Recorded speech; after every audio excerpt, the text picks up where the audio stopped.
సంగారెడ్డి జిల్లా అమీన్పూర్ మున్సిపల్ పరిధిలోని బీరంగూడ గుట్టపై ఉన్న శ్రీ వెంకటేశ్వర స్వామి దేవాలయంలో వైకుంఠ ఏకాదశి వేడుకలు అంగరంగ వైభవంగా జరిగాయి. పర్వదినాన్ని పురస్కరించుకుని ఉత్తర ద్వార గుండా వెంకటేశ్వర స్వామిని దర్శనం కోసం చేసుకుంటున్న భక్తులు వెంకటేశ్వర స్వామి దేవాలయంలో ప్రత్యేక పూజా కార్యక్రమాలు నిర్వహించినట్లు ఆలయ ప్రధాన అర్చకులు నానాజీ తెలిపారు.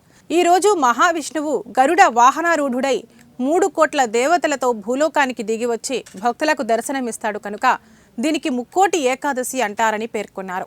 ఈ రోజు వైష్ణవ దేవాలయాలను దర్శించుకుంటే ముక్కోటి దేవతల దర్శన పుణ్యఫలం దక్కుతుందని తెలిపారు.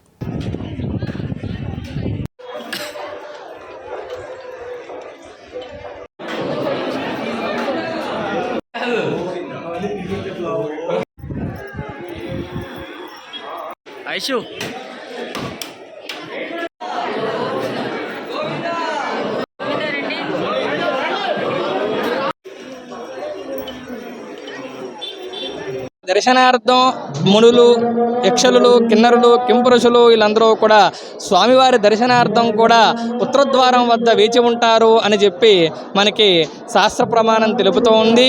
ఇదే రోజు ఈ ముక్కోటి ఏకాదశి రోజే శ్రీకృష్ణుల వారు భగవద్గీతని ఉపదేశించినటువంటి రోజు.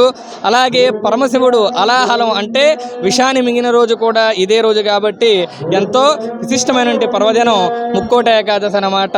ఈరోజు భక్తులందరూ కూడా స్వామివారిని దర్శించడం ద్వారా కూడా సకల పాపాలన్నీ కూడా తొలగి సుఖశాంతులు, అష్టైశ్వరములు, భోగ్యభాగ్యాలతో తొలుగుతూగుతూ ఉంటారు.